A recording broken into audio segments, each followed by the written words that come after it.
Bom, deixa eu trazer um pouco a história da Danone. Como é que a Danone, que começou, saiu de produtos, né, principalmente iogurtes, vendidos em farmácias, ela saiu desse background para se tornar uma das maiores companhias de alimentos e bebidas do mundo? Então, a Danone começa em Barcelona exatamente vendendo iogurte em potes de vidro em farmácias, e depois foi crescendo até se tornar no que é hoje, né? No Brasil, a gente está há 55 anos, como eu falei para você. Acho que o nosso papel é um papel a nossa missão é levar a saúde através da alimentação para o maior número possível de pessoas. Então, a gente começou na farmácia porque o fundador da Danone tinha uma convicção de que o iogurte tinha um efeito benéfico na saúde, principalmente das crianças, e a gente continuou essa trajetória, né? E hoje, em vez de a gente ser só especialista em iogurte, a gente fala que é especialista em proteína, em fermentação, em saúde digestiva.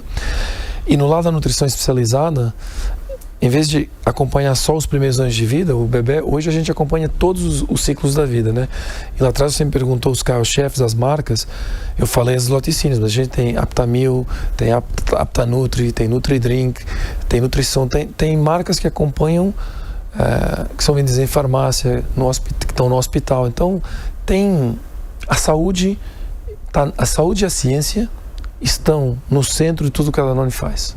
Sempre estiveram. E como a gente está falando de história da companhia, né? Porque a gente aqui no Show Business, a gente gosta de saber, sobretudo, da história de companhias relevantes e conhecidas no mundo todo, como é o seu caso.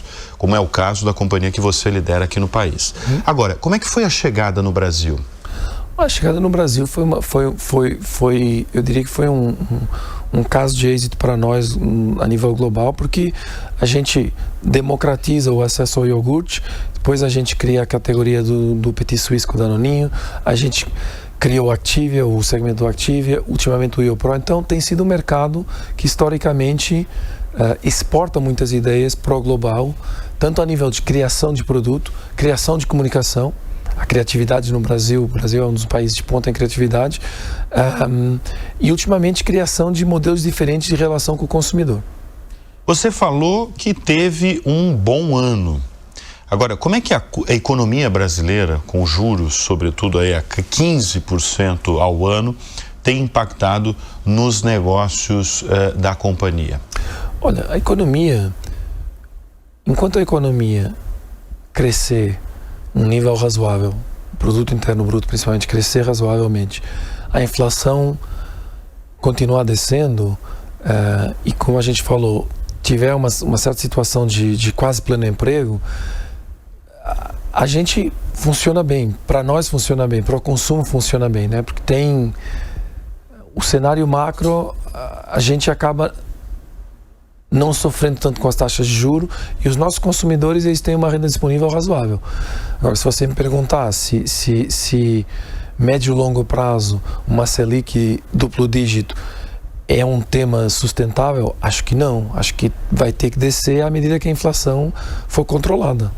Mas, no geral, o cenário macro brasileiro é positivo. Você pode falar, porque como eu apresentei você no início do programa, você é formado em economia, né? Sou sim. Sua formação é em economia e em Portugal, em Coimbra? Em Portugal, em Coimbra. Tá. E você usa diariamente o seu conhecimento de economia por todos esses lugares que você passou? Eu para falar a verdade para você, eu falaria que uso mais os conhecimentos de matemática, de estatística, economia um pouco também, porque é bom você entender as forças da oferta, da demanda, né?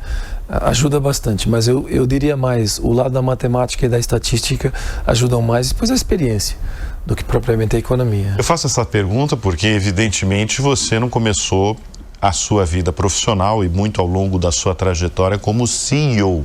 Não. Mas ao longo do tempo você atuou muito na área de marketing, né? Ou seja, um economista nessa área de marketing.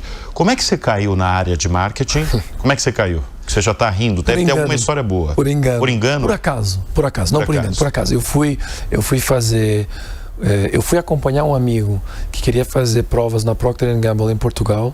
Esse é o início da sua trajetória. Tá. E eu fui com ele, fiz as provas, eles me selecionaram e, por coincidência, eu comecei como estagiário em marketing. E eu nunca tinha estudado marketing. Tá. E eu comecei como estagiário em marketing e em trade. E eu descobri que era a minha vocação, eu adorei. E daí eu comecei por aí. E fiquei... Eu sempre soube que queria ter uma chance. Se você me perguntasse se eu tinha a ambição de ser CEO ou General Manager quando comecei, tinha. Obviamente, quando você começa, você não entende o que é que isso significa. Então, eu comecei no marketing, trabalhei na área do marketing os primeiros 15 anos. Nesse início que você conta pra gente, ou seja, você acompanhou um amigo numa prova de estágio, ele não passou, você passou. Isso mesmo. Por que você acha que você foi o escolhido? Olha, assim, primeiro você tem que passar uma série de testes, tem que ter um mínimo nos testes, eu passei. Depois, eu lembro, o que eu posso falar para você, eu lembro que na última pergunta, o cara me perguntou, por que eu deveria escolher você e não outro? Eu falei, olha, a única coisa que eu posso falar para você é, eu não acredito que ninguém vá pôr mais energia, mais dedicação, mais ganas do que eu, né? De repente pode ter alguém que põe o mesmo, mas mais, não. Vontade só depende de você. Então, mais vontade do que eu, não. E aí você levou o emprego. Muito bem, muito bem. Olha só, vocês tiveram um papel relevante, uma participação relevante na última COP, na COP 30, em Belém do Pará. Na sua avaliação, foi uma boa COP? Eu escutei tantas versões, Thiago, que é importante você português, que lidera uma companhia extremamente relevante há 18 meses, é importante ter a sua visão. Olha, eu vou ser bem honesto com você, foi a minha primeira COP. O que eu posso falar para você foi, quando eu perguntei para a minha equipe em Belém o que eles achavam da COP, eles falaram, a COP é ótima para a cidade e para a região. Cada vez que eu viajo no Brasil, eu tento encontrar a equipe local, é um tema importante. Depois, quando eu perguntei para as pessoas, digamos, para os profissionais da COP, eles falaram, foi uma das COPs melhor organizadas. Então, se a gente pegar esse lado, se a gente pegar uma série de compromissos que saíram da COP, apesar das ausências que teve na COP, eu acho que foi uma boa COP para o Brasil. E para o planeta, mas foi uma boa COP para o Brasil mostrar como organização, se você quiser. Bom, a gente está falando de uma companhia, volto a falar, com várias marcas extremamente conhecidas no mundo e no Brasil. Eu fico imaginando uma companhia do porte de vocês, Thiago, o quanto existe de pesquisa, né? Você relatou aí a pesquisa para chegar ao ponto certo, por exemplo, de um iogurte com menos açúcar, para atingir ali o gosto que caia nas graças dos brasileiros. É isso, exatamente isso, né? Mesmo. Só que vocês têm 1 ou 2 centros mundiais de pesquisa e desenvolvimento da companhia no mundo. É 1 ou 2? Dois. Tá. Onde eles ficam? Um na França, perto de Paris, chama Paris-Saclay, e um na Holanda, em Utrecht. Como é que funciona esse centro de pesquisa? Olha, a gente tem uns 2... É muita gente trabalhando? 2.000 cientistas, mais ou menos. Cientistas. A gente publica trabalho todos os anos, trabalho com nível científico todos os anos. A gente acaba de inaugurar o laboratório One Beyond, porque cada vez mais nós sabemos que tem uma ligação entre o intestino e a saúde geral da pessoa e o cérebro, né? Então, a gente trabalha muito essa área, a gente trabalha tudo que tem a ver com envelhecimento e produtos para uma população mais idosa. A gente tem o centro de mais-D em Utrecht, é de nutrição especializada, então tem produtos para bebés, produtos para pessoa doente, produtos para pessoa com câncer, produtos para pessoas mais idosas, né, que perderam uma parte do seu músculo, precisam de recuperar. Então a gente tem a Danone sempre se baseou em ciência. Na verdade, a Danone, se a gente pensar, o que faz a Danone única? A Danone tem um portfólio baseado em ciência, com o consumidor, o paciente e o cliente no centro. Sempre teve um projeto duplo, performance e sustentabilidade, ou resultado e sustentabilidade, e a Danone trabalha para e com pessoas. Então, acaba sendo uma companhia um pouquinho diferente, grande, como você falou, né? 27 bi já é grande, mas que tem essa dualidade, né? Você falou desses 2 centros de pesquisa e desenvolvimento que são os maiores da companhia, Sim. A companhia que está presente em mais de 100 países. No Brasil, existe um centro de pesquisa e desenvolvimento? Existe uma equipe de pesquisa e desenvolvimento com umas dezenas de pessoas, exatamente porque a gente tem que desenvolver os produtos no Brasil, para o Brasil.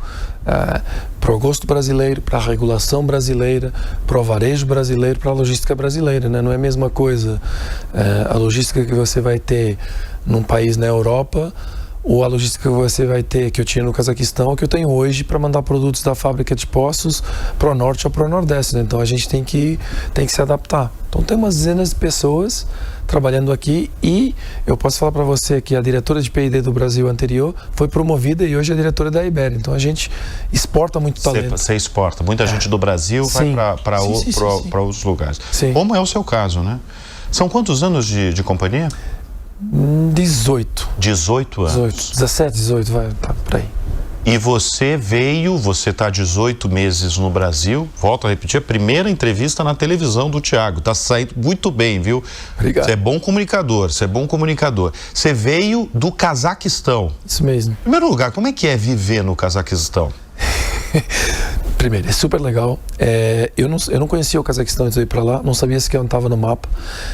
Como eu ia gerir, eu fui nessa fase da minha carreira, eu geria 2 negócios: a Ásia Central, que é baseada no Cazaquistão, e a Bielorrússia.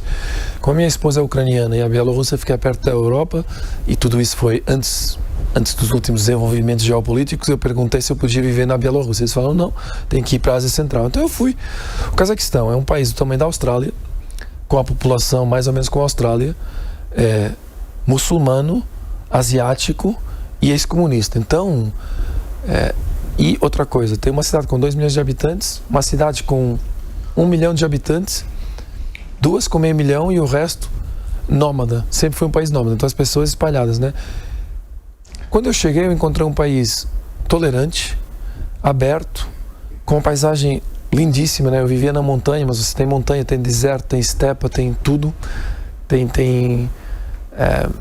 É isso, aberto, tolerante, bonito, bem desenvolvido já, e pessoas muito interessantes, muito abertas ao exterior, muito orgulhosas da cultura nômada do país. Um melting pot muito interessante. Você encontra indígenas, você encontra étnicos russos, ucranianos, da Crimeia, da Coreia, uigures da China. Então é muito interessante. E aí você chega ao Brasil, uma cultura completamente diferente.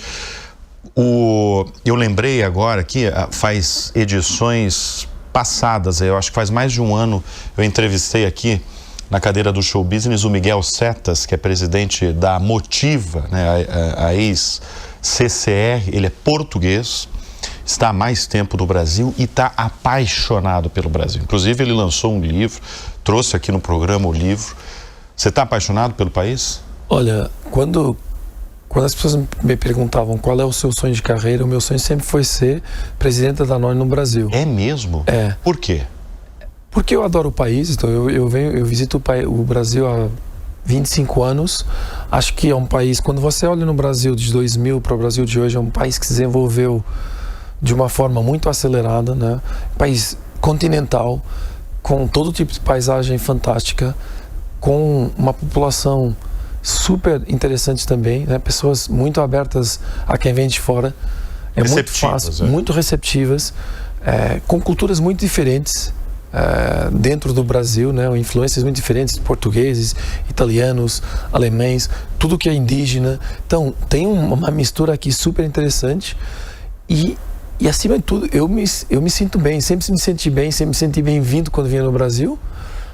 Agora que eu giro o negócio aqui, acho que tem um potencial enorme. Quando você olha a população do Brasil, o tamanho do Brasil, o tamanho do produto interno do Brasil, quando você vê, não tem muitos países no mundo com essa dimensão, com esse potencial. Tem 4 ou 5. Eu estava vendo outro dia, tem Estados Unidos, China, Rússia, Índia e Brasil. Quando você cruza território, população, produto interno, sabe, o Brasil é... E depois assim, o Brasil é gostoso, não tem